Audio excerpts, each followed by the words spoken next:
आज के आपके करंट अफेयर्स 5 अप्रैल 2022 के सबसे पहला करंट अफेयर है डीलिमिटेशन कमीशन।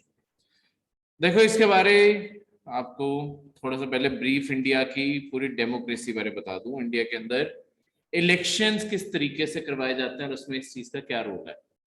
ठीक है, तो इंडिया के अंदर देखो, अगर आपने पूरा सिस्टम देखा होगा, जितनी भी सीटें होती हैं, सीटें इस तरीके से बांटी जाती हैं कि जो आप जब वोट डालते हो, हमेशा एक स्टेट के अंदर कॉन्स्टिट्यूएंसीज बनाई जाती हैं।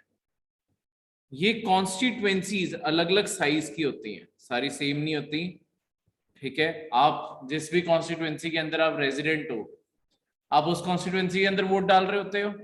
आपके वहां पे कोई ना कोई कैंडिडेट खड़े हुए होते हैं ना, हर पार्टी से। आप किसी एक बंदे को अल्टीमेटली वोट डाल के उससे जिता रहे होते हो। तो ये जो इन्हें कहते हैं आपकी कॉन्स्टिट्यूएंसीज।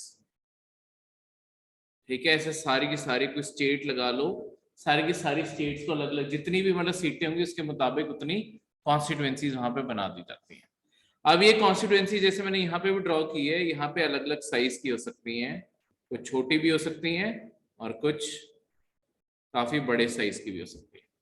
तो ऐसे कैसे है फिर? तो बराबर है ही नहीं। एरिया वाइज अगर तुम देखोगे, इसका एरिया कहीं गुना ज्यादा बड़ा है इससे।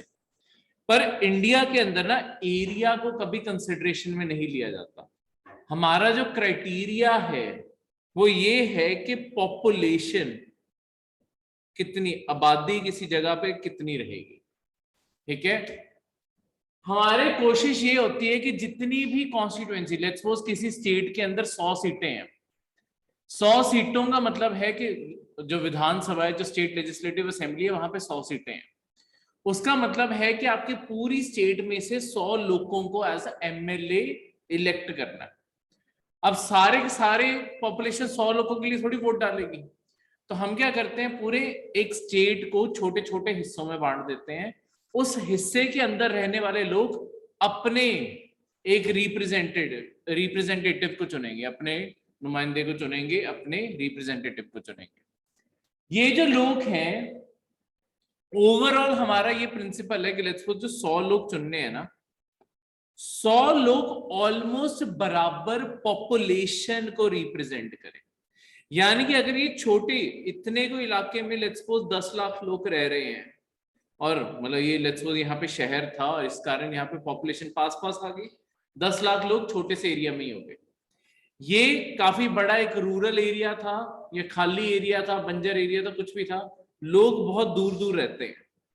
इसके कारण इतने एरिया मिला के, टोटल मिला के 10 लाख लोग इतने एरिया में रहते हैं। तो हमारा क्राइटेरिया ये है कि एक कैंडिडेट बिल्कुल सेम नंबर ऑफ पॉपुलेशन को रिप्रेजेंट करे, ऑलमोस्ट कोशिश की जाती है इस तरीके से। ठीक है, तो ये हर इलेक्शन से पहले ये कॉन्स्टिट्यूएंसीज की बाउंड्रीज को रीड्रॉ किया जाता है, दोबारा से बनाया जाता है, डिपेंडिंग कौन से एरिया में अब पॉपुलेशन कैसे मूव करेगी। लेट्स सपोज 5 साल पहले यहाँ पे बहुत ज्यादा डेवलपमेंट थी, तो यहाँ पे इतनी ज्यादा आबादी थी। पर 10-15, चलो कुछ साल निकल गए, 10-15 साल में यहाँ पे धीरे धीरे इंडस्ट्रीज काफी लगने लग गई और लोग यहाँ पे शिफ्ट होने लग गए। पता चलता है कि यहीं पे इतने को एरिया में ही बहुत ज्यादा लोग शिफ्ट हो गए। तो होगा क्या, ये आसपास की बाउंड्री रीड्रॉ हो जाएंगी। ठीक है, इस तरीके से कि आपके ओवरऑल कौन से एरिया में अब लोग कम रह रहे हैं, कौन से में ज्यादा आ गए हैं, तो एरिया रीएडजस्ट हो जाते हैं। तो ऐसे सारी बाउंड्रीज चेंज होती रहती हैं, हर इलेक्शन से पहले होती हैं, डिपेंडिंग कि आपकी आबादी किस तरीके से आपकी कहाँ पे मूव कर चुकी है, उसके मुताबिक ये सारी चीजें चेंज होती है। ठीक है, ये जो सारा का सारा काम करती है, ये जो बाउंड्रीज ड्रॉ करने का कि कौन से एरिया में कौन सी, ये जो एरियाज बने इन्हें ही हम कहते हैं कॉन्स्टिट्यूएंसी। ये कॉन्स्टिट्यूएंसीज की बाउंड्रीज बनाने का काम करती है इंडिया के अंदर डीलिमिटेशन कमीशन। डीलिमिटेशन कमीशन एक पूरे इंडिया के लेवल पे भी एग्जिस्ट करती है, उसे कहते हैं डीलिमिटेशन कमीशन ऑफ इंडिया। वो जब लोकसभा या राज्यसभा के जब इलेक्शन होते हैं, लोकसभा के इलेक्शन, उनके लिए बाउंड्रीज बनाती है। ठीक है, राज्यसभा में तो चलो वही चुन रहे हैं, जब लोकसभा के इलेक्शन होते हैं पूरे इंडिया के अंदर इलेक्शन हो रहे हैं एक ही टाइम पे, तो उनके लिए delimitation commission of India boundary बनाती है। हर स्टेट के अंदर इलेक्शन के लिए डिलिमिटेशन कमीशन उस स्टेट की होती है, हर एक स्टेट का नाम आता है, delimitation commission of Haryana, Rajasthan, Punjab, Himachal, Gujarat जैसे भी, ठीक है उनका।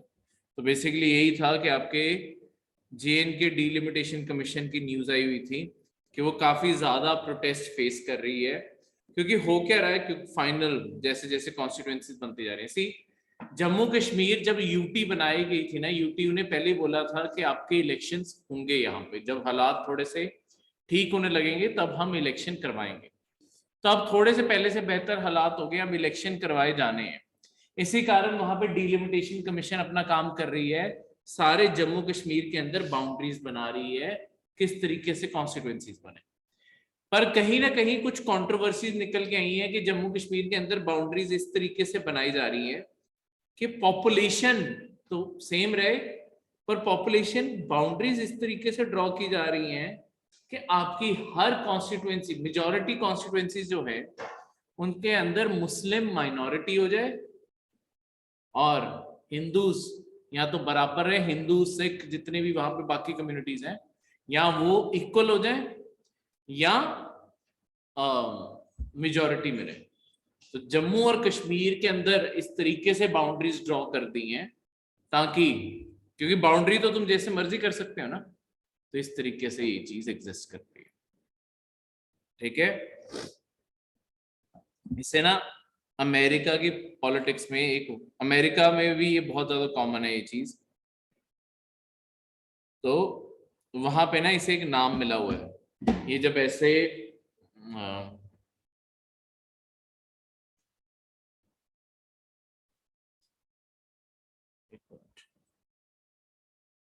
इसके लिए जो वर्ड यूज होता है, हाँ, अमेरिका के अंदर भी यही होता है। अमेरिका के अंदर जो गवर्नमेंट पावर में होती है ना, वो कई बार अपने आप को जिताने के लिए क्या करती है, इस तरीके से, देखो अगर अमेरिका के अंदर, ये बहुत पुरानी प्रैक्टिस है अमेरिकन पॉलिटिशियंस, ठीक है, देखो पॉलिटिक्स हर जगह गंदी है, तो अमेरिका में अगर तुम्हें पता है कि ये लोकेलिटी में कुछ ऐसे लोग हैं जो तुम्हारे लिए कभी वोट नहीं डालेंगे, तो ये क्या करते हैं, इस हिस्से को अलग अलग कॉन्स्टिट्यूएंसीज में बांट देते हैं।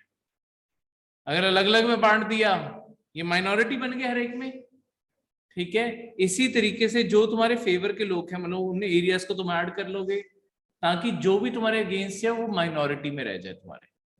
इस प्रैक्टिस को आपके कहते हैं जेरी मैंडरिंग करना। ये अमेरिका की टर्म है, अमेरिकन पॉलिटिक्स में ये इवॉल्व हुई थी, ठीक है, जेरी मैंडरिंग। इसमें यानी कि कॉन्स्टिट्यूएंसीज की बाउंड्रीज इस तरीके से चेंज करना कि वो इलेक्शन में तुम्हारे लिए फेवरेबल हो जाए, ठीक है। तो ये अमेरिका में ये काम होता है कि क्योंकि वहां पे 2 पार्टी सिस्टम है, 2 ही पार्टीज हैं जो वहां पे रूल करती हैं, या तो तुम डेमोक्रेट होते हो या तुम रिपब्लिकन होते हो, वहां पे 2 पार्टी का सिस्टम है, बस 2 ही पार्टीज हैं। एक तरीके से ये मान लो कि अगर इंडिया के अंदर सिर्फ 2 ही पार्टीज होती, बीजेपी और कांग्रेस, तो तुम्हारे पास यही ऑप्शन है, या तो बीजेपी को चुन लो या कांग्रेस को चुन लो।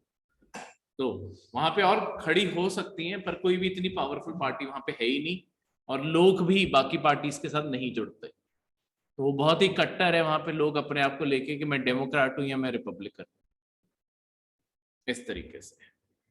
क्लियर है? तो ये सारी की सारी चीज। अब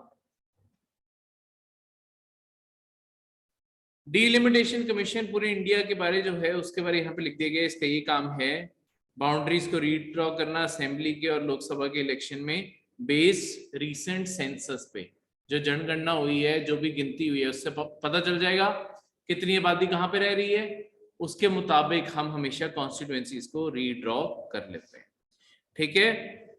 SC और STs को भी जो रिजर्वेशन मिलती है, उनकी भी सीट्स का नंबर बढ़ता या कम होता है डिपेंडिंग कि उनकी पॉपुलेशन स्टेट के अंदर कितनी है, प्लस किसी इलाके में। देखो ऐसा नहीं हो सकता ना कि लेट्स सपोज कोई शेड्यूल्ड ट्राइब कम्युनिटी को बिलोंग करता है, जब रिजर्वेशन दी जाती है, रिजर्वेशन उसी एरिया की दी जाती है जहां पे शेड्यूल्ड ट्राइब की पॉपुलेशन भी रहती है।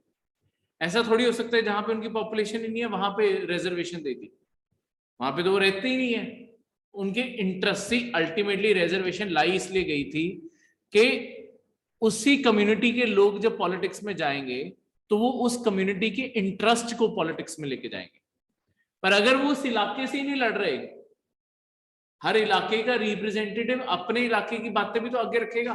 अगर मैं शेड्यूल्ड ट्राइब हूं, शेड्यूल्ड ट्राइब किसी भी एक कबीले को बिलोंग करता हूँ, ट्राइब को बिलोंग करता हूं, और अगर मेरा कबीला वहां पे रहता ही नहीं है तो मेरे लिए तो इश्यू ही नहीं रहा ना कि मैं अपने लोगों की बात कैसे उठाऊं, क्योंकि जिन लोगों ने मुझे चुना है मुझे उनकी भी तो बात आगे लेके जानी है। फिर अल्टीमेटली ये सारा का सारा इशू इस तरीके से। तो हमेशा रिजर्वेशन वहीं दी जाती है, तो जितनी पॉपुलेशन एक्सपैंड करती है उसके मुताबिक रिजर्वेशन बढ़ाई या कम भी की जा सकती है, ठीक है। और रिजर्वेशन सिर्फ वहीं मिलती है जहां पे आपकी ये चीज है। इसी कारण तुम देखोगे जहां पे कई सालों से बाउंड्रीज कॉन्स्टिट्यूएंसीज की नहीं चेंज हुई हैं, कई सीटें तुम देखोगे बहुत सालों से रिजर्व ही चल रही हैं। क्योंकि वो रिजर्व इसलिए चल रही है क्योंकि बाउंड्रीज चेंज करने की जरूरत नहीं पड़ी और उन्हीं एरिया में पॉपुलेशन ज्यादा है। जैसे शेड्यूल्ड ट्राइब्स की बात करूं, पंजाब और हरियाणा में ये कोटा एग्जिस्ट करता ही नहीं है, क्योंकि पंजाब और हरियाणा में शेड्यूल्ड ट्राइब्स है ही नहीं। तो फिर वही उनकी पॉपुलेशन के मुताबिक मिलना था, यहाँ पे पॉपुलेशन ही नहीं है तो रिजर्वेशन भी नहीं है। जिन स्टेट्स के अंदर शेड्यूल्ड ट्राइब्स हैं वहां पे रिजर्वेशन भी मिलती है। क्लियर है? इस तरीके से आपका सेकंड करंट अफेयर है inter governmental panel on climate change, short में इसे कहते हैं आईपीसीसी। देखो दुनिया में एक इंटरनेशनल ऑर्गेनाइजेशन है आईपीसीसी, इसका काम क्या है? दुनिया में जागरूकता, अवेयरनेस फैलाने का, जो हमारा आसपास क्लाइमेट चेंज हो रहा है उसके रिगार्डिंग, ठीक है। जो भी क्लाइमेट चेंज हो रहा है, देखो धरती धीरे धीरे गर्म होती जा रही है, टेम्परेचर राइज करते जा रहे हैं। टेम्परेचर राइज करने के कारण जो धरती गर्म हो रही है उसके कारण सबसे बड़ा फैक्टर क्या हमें रिजल्ट कर रहा है, मल्टीपल चीजें अक्कर हो रही हैं। एक सबसे बड़ा फिनोमेना बताता हूं, ये पूरी अर्थ है, अर्थ के दोनों जो साइड्स हैं, जो पोल्स के इलाके हैं, ये आपके बर्फ से जमे पड़े हैं, ठीक है। अगर यहां पे गर्मी बढ़ती है, ये बर्फ पिघल पिघल के समुद्र के अंदर पानी गिर रहा होगा, सारा समुद्र के अंदर पानी गिर रहा होगा, समुद्र के अंदर पानी गिरेगा। देखो समुद्र अल्टीमेटली है तो पानी ना, और एक शेप ली हुई है पानी ने। अगर मैं ग्लास के अंदर पानी भरता जाऊं, ग्लास का टॉप आ गया, अभी भी तुम पानी भरते जा रहे हो, फिर क्या होगा? ग्लास से पानी बाहर गिरने लग जाता है, क्योंकि पानी कौन सा कंप्रेस हो सकता है, पानी तो उतना ही रहेगा। तो होगा क्या, जितना समुद्र के अंदर पानी बढ़ता जाएगा ये हमारे लैंड को फ्लड करना शुरू कर देगा। तो जितने भी आज समुद्र के साथ साथ इलाके हैं ये सारे डूबने लग जाएंगे धीरे धीरे, ठीक है। तो इसके कारण, और दुनिया की जो रियलिटी है, पूरी दुनिया में, पूरी दुनिया की 80% पॉपुलेशन ना समुद्र के हमेशा कोस्ट के आसपास ही रहती है। ये दुनिया की फैक्ट है, हम दूर रह रहे हैं पर मेजॉरिटी, अगर दुनिया की पॉपुलेशन वर्ल्ड स्केल पे देखोगे 80% पॉपुलेशन कोस्टल एरियाज में रहती है, ठीक है। इस कारण आपके बहुत बड़ी पॉपुलेशन इफेक्ट होने वाली है इससे, ठीक है। कोस्टल एरिया का ये मतलब नहीं है कि बिल्कुल ही कोस्ट के ऊपर, कोस्टल एरिया का मतलब है कोस्ट से 200-500 किलोमीटर तक, तो काफी लैंड के अंदर तक, पर कोस्ट पास में होते हैं। इफेक्ट आने शुरू होंगे तो अगर फ्लड आगे आएंगे तो फिर साइक्लोन्स भी और आगे आएंगे, तो ये चीजें और ज्यादा इफेक्ट करती हैं, तूफान और ज्यादा आएंगे। फिर हो क्या रहा है, जैसे जैसे गर्मी बढ़ेगी, आजकल गर्मियां भी एक्सट्रीम होती जा रही हैं, सर्दियां भी एक्सट्रीम होती जा रही हैं। उसके अलावा आपकी बारिश के जो पैटर्न्स हैं वो चेंज होते जा रहे हैं। अगर तुम देखोगे जिन महीनों में वैसे बारिश पड़ती थी, जैसे जो अभी मार्च निकला है, पिछले 270 साल का ये सबसे ड्राईएस्ट मार्च है।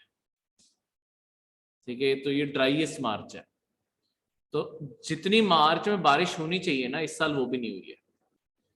तो इस तरीके से कई जगहों पे फ्लड आ रहे होंगे, बाढ़ आ रही होगी, कई जगहों पे आपके सूखा पड़ रहा होगा, ड्रॉट्स आ रहे होंगे। उसके बाद इसी कारण आपकी क्रॉप फेलियर होगा, तो फूड सिक्योरिटी को खतरा है। खाना कहाँ से आएगा सारी आबादी के लिए? ठीक है, साफ पीने का पानी, बर्फ नहीं गिरेगी तो रिवर्स के अंदर पानी कैसे आएगा? रिवर से हमें कैसे मिलेगा? ग्राउंड वाटर भी ड्राई अप होता जा रहा है। तो क्लाइमेट चेंज एक दुनिया भर की बहुत बड़ी प्रॉब्लम है, जिसे सॉल्व करने की जरूरत है। ठीक है, और आईपीसीसी इसी के लिए अवेयरनेस फैलाता है। यहां पे आईपीसीसी की ये न्यूज थी कि उन्होंने बोला कि जो पूरी दुनिया का एनर्जी सेक्टर है ना, इसे काफी बड़े तौर पे चेंज करने की जरूरत है। क्योंकि अभी हमारा एनर्जी सेक्टर देखोगे, वो आपके फॉसिल फ्यूल्स पे ज्यादा डिपेंड करता है, इसे रिड्यूस करने की जरूरत है। फॉसिल फ्यूल कैसे?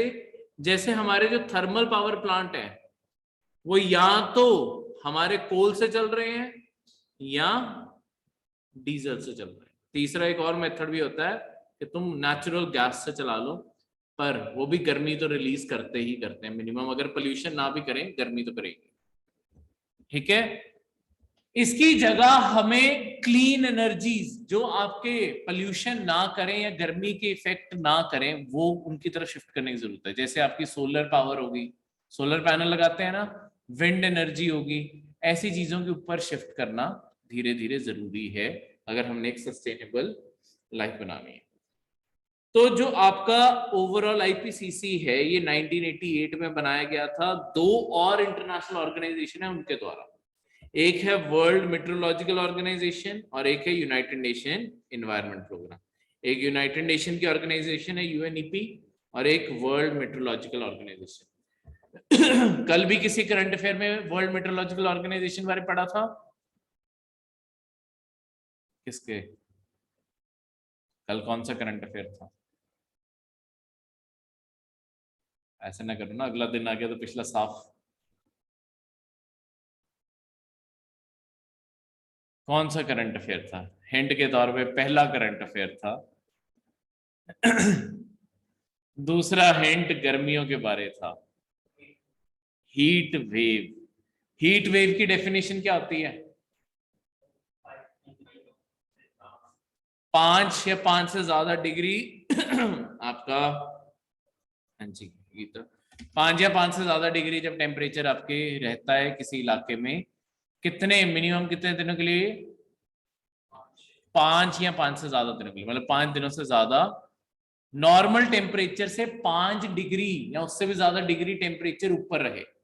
जैसे आम दिनों में अगर 32 डिग्री होना चाहिए, ठीक है, और आपको 40 डिग्री टेम्परेचर जा रहा है, तो 32 होना चाहिए था, 40 जा रहा है, ज्यादा गर्मी पड़ रही है ना, उस फिनोमिना को कहते हैं कि हीट वेव हो रही है। ठीक है, गर्मी ज्यादा पड़ रही है, आम भाषा में हम ये कहते हैं, टेक्निकल टर्म में हीट वेव। तो वहां पे भी हमने पढ़ा था। आईपीसीसी का हेडक्वार्टर आपके जिनीवा स्विट्जरलैंड में है। इसके 195 यूनाइटेड नेशन के ऑलमोस्ट सारे के सारे मेंबर्स इसके मेंबर्स भी हैं। ठीक है, और ये अवेयरनेस फैलाने का ही काम करता है। और इसी के चलते हुए जो दुनिया की बेसिकली जो जितने भी रिसर्च हैं, ये अपनी खुद की कोई रिसर्च नहीं कैरी आउट करता, पर जो बाकी जो साइंटिस्ट रिसर्च पब्लिश करते हैं उससे ही आगे प्रमोट करता है। जितने भी आपके क्लाइमेट साइंटिस्ट हैं उनकी रिसर्च को आगे प्रमोट करता है। ठीक है, तो इसके अपने खुद की कोई रिसर्च नहीं है।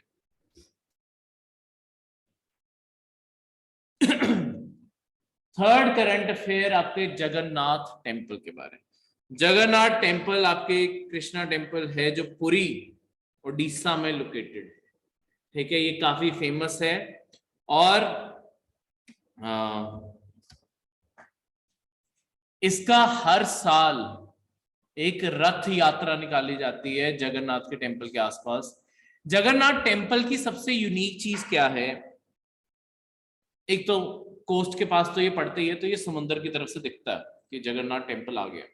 ठीक है, तो दूर से पुराने जमाने में जब आपके ट्रेडर्स ट्रैवल करते होते थे, जगन्नाथ टेम्पल दूर से दिखने लग जाता था, तो उनके लिए ये सिंबल होता था। इस कारण ये इंटरनेशनल ट्रैवल में फेमस है। उसके अलावा आपके जो जगन्नाथ टेम्पल है ना, देखो वैसे आप कभी भी मूर्तियां देखते हो मंदिरों में, या तो वो पत्थर से बनी होती है, ठीक है, पत्थर मिट्टी ऐसी चीजों से बनी होती है, या मेटल से बनी होती है, लोहे से बनी होती है। जगन्नाथपुरी जो टेम्पल है, इसकी जो मूर्तियां हैं ये बनी हैं आपकी लक्कड़ से, जो हर 12 साल बाद एक बार रिव्यू की जाती है कि अगर उनकी लक्कड़ ठीक पड़ी है तो वही यूज कर लो, नहीं तो 19 साल बाद तो बदल ही दी जाती है एग्जैक्ट रेप्लिका के साथ। ठीक है, क्लियर है? तो ये बेसिकली ये वुडन मूर्तियों का क्या पीछे एक पूरी स्टोरी है, जो आपके गंगा डायनेस्टी यहाँ पे जब उड़ीसा के ऊपर रूल करते थे, अनंता वर्मन चोडा गंगा देवा ये राजे का नाम था। सो अनंता वर्मन जो थे, इन्होंने बेसिकली इन्हें एक सपना आया था कृष्ण भगवान का, तो उसे उसके बाद पूरा करने के लिए जो मतलब उन्होंने जैसे फॉर्म्स देखे, सब कुछ देखे, उन्होंने कहा कि मुझे ऐसी मूर्तियां बनवानी है और लक्कड़ से बनवानी है। अगर तुम इन मूर्तियों को देखोगे ना, ये बहुत ही फाइन नहीं है, यानी कि ऐसा नहीं है जैसे यार तुम भगवान की मूर्तियां देखो बहुत ही डिटेल्ड होती है ना, एक एक चीज पूरी डिटेल से बनाई होती है। लक्कड़ को भी ऐसे तो पूरा तराश के बनाया जा सकता है, पर ये अपने आप में बहुत ही बेसिक दिखती है। उस बेसिक दिखने का क्या है कि जिस पर्सन को हायर करने का भी सपना आया था कि इसी पर्सन को हायर करना, उस पर्सन ने एक कंडीशन रखी थी कि मैं कमरे में अकेला काम करूंगा और कोई भी दरवाजे को खोलेगा नहीं, अगर खोला वही काम बंद हो जाएगा। ठीक है, तो हुआ क्या, उसे काम शुरू किया, राजे से इंतजार नहीं हुआ, उसने दरवाजा खोल दिया, और कहते हैं कि जो बना रहा था वो बंदा गायब ही हो गया। बस जैसी वो मूर्तियां थी आज तक वैसी ही रेप्लिका को बस यूज करते हैं। ठीक है, तो ये स्टोरी है, मैंने सोचा बीच में थोड़ी सी बता दूं। ठीक है, तो इंडिया की पुरानी पुरानी जगहों की बहुत सारी स्टोरीज होती हैं अगर आप सर्च करने लगोगे, पर अभी नहीं, जब फ्री हो जाओगे पेपर ऊपर देके तब कर लेना। ये पेपर में कहीं नहीं आती ये कहानियां, ये सिर्फ क्यूरियोसिटी बिल्ड करने के लिए होता है कि पढ़ने में मजा आए। ठीक है, फोर्थ करंट अफेयर है आपका India Australia economic cooperation and trade agreement. India और ऑस्ट्रेलिया ने अपना फ्री ट्रेड एग्रीमेंट साइन कर लिया है। इसी से जिन्होंने इस साल पेपर देना है, थोड़े दिन पहले एक और कंट्री के साथ फ्री ट्रेड एग्रीमेंट इंडिया ने किया था। कौन सी कंट्री थी? चाइना के साथ तो कभी भी नहीं करने वाले हम। यूएई, यूएई के साथ यूनाइटेड अरब एमिरेट्स, उनके साथ भी हमने फ्री ट्रेड एग्रीमेंट किया था। अब ऑस्ट्रेलिया के साथ भी साइन हो गया। देखो धीरे धीरे इंडिया फ्री ट्रेड एग्रीमेंट्स अपने बढ़ाता जा रहा है। इसका क्या सिग्निफिकेंस है वो भी बताता हूं, उससे पहले पर फ्री ट्रेड एग्रीमेंट होता क्या है उसके बारे में बात करें। देखो फ्री ट्रेड एग्रीमेंट का अल्टीमेटली एक शॉर्ट में मतलब होता है, एक शॉर्ट में मतलब बताता हूं। फ्री ट्रेड अभी क्या है, दो कंट्रीज जब भी अपने एक दूसरे के देश में कोई भी इंपोर्ट करती हैं, ठीक है, मतलब लेट्स सपोज ए कंट्री थी, उसने बी कंट्री में अपना कोई सामान भेजा, लेट्स सपोज पेन भेजे, उन्होंने वहां पे पेन जो प्राइस रख के भेजा, लेट्स सपोज बी कंट्री हमारी इंडिया ही थी, उन्होंने 5 रुपए का पेन इंडिया के अंदर बेचने के लिए भेजा। हमारी मार्केट में भी 5 रुपए के पेन मिलते हैं, अब 7 के हो गए होंगे, ठीक है, इन्फ्लेशन। ठीक है, अब होता क्या है, इंडिया की मार्केट जब कोई भी चीज एंटर करती है उसके ऊपर हम कस्टम ड्यूटी जैसी चीजें लगा देते हैं।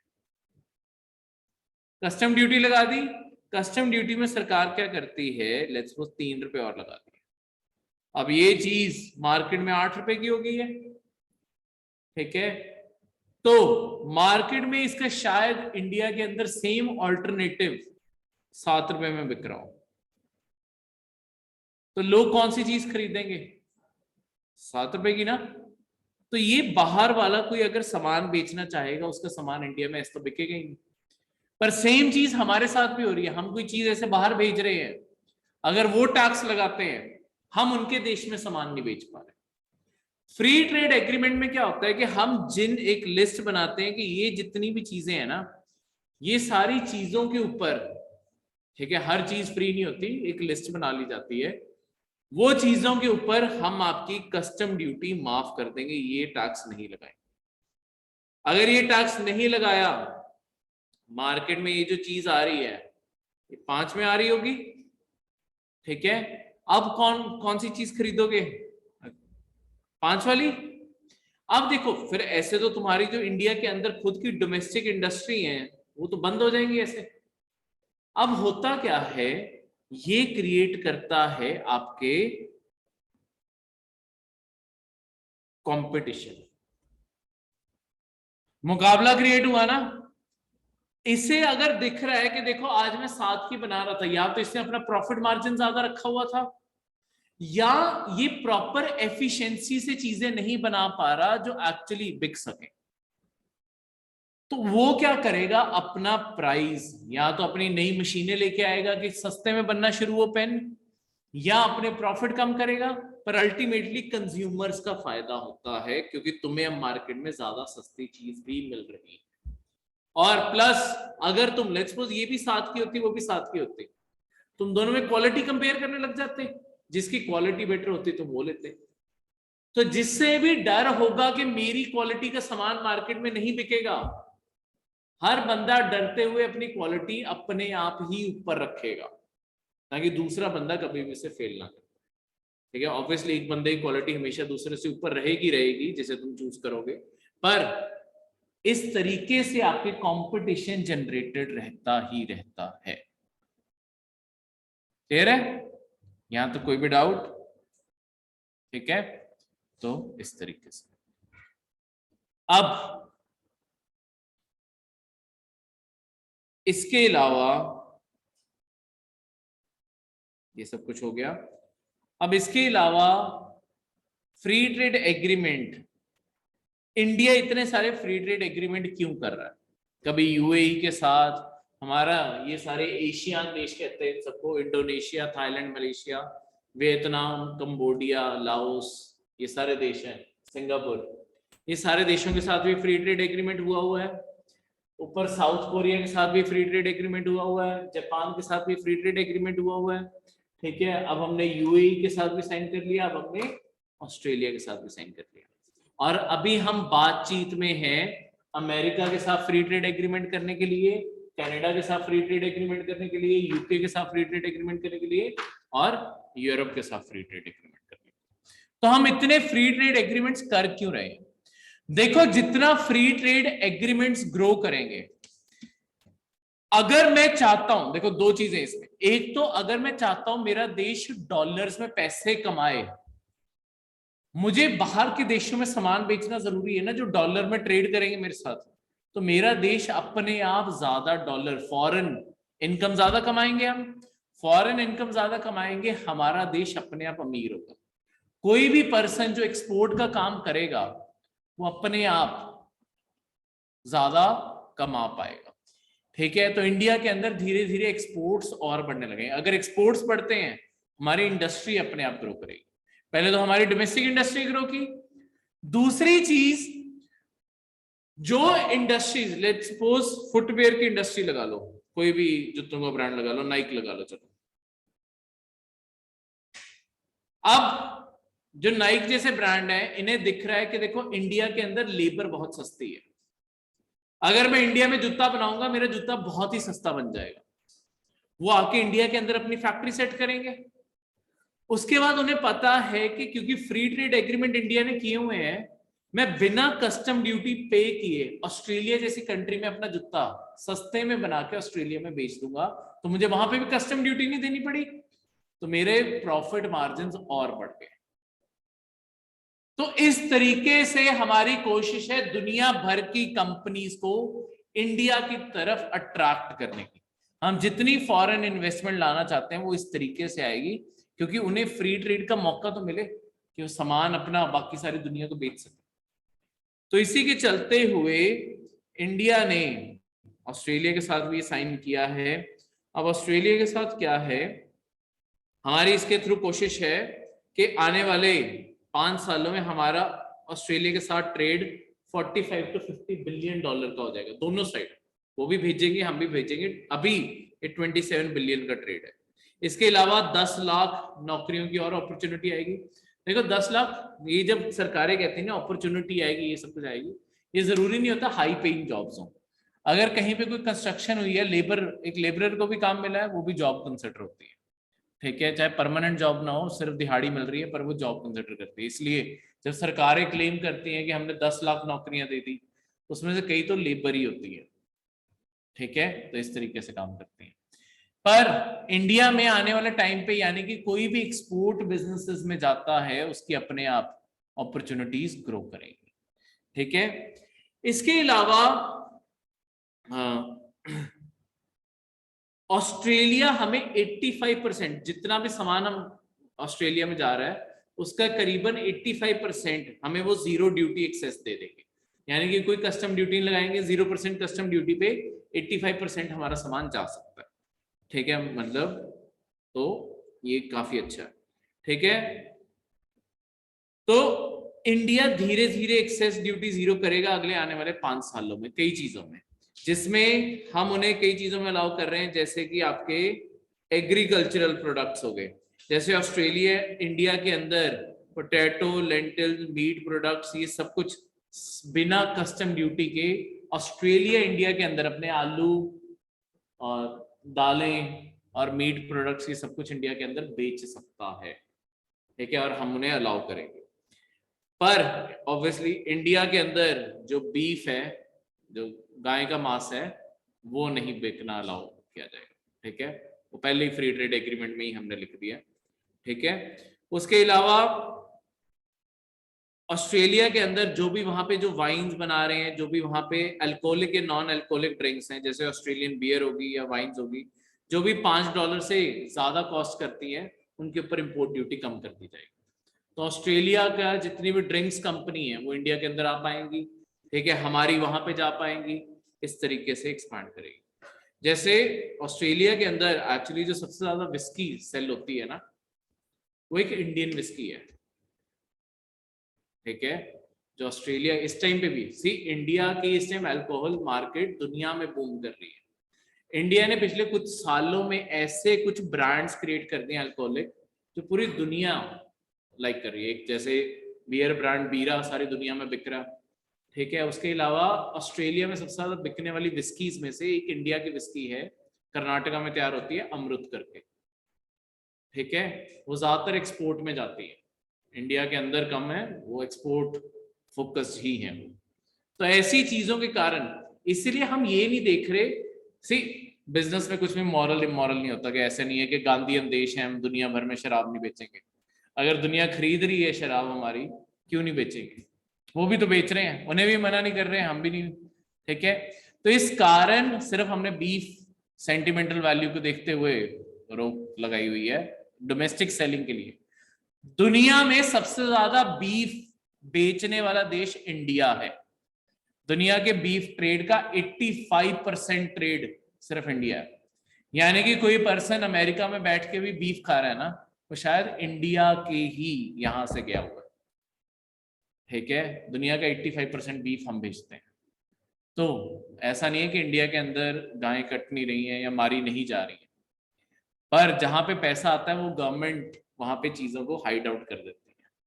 ठीक है, वोटिंग एक साइड, पैसा एक साइड, इस तरीके से सरकारें काम करती हैं। ठीक है, तो ये चीज है। तो ये था आपके आज के करंट अफेयर्स।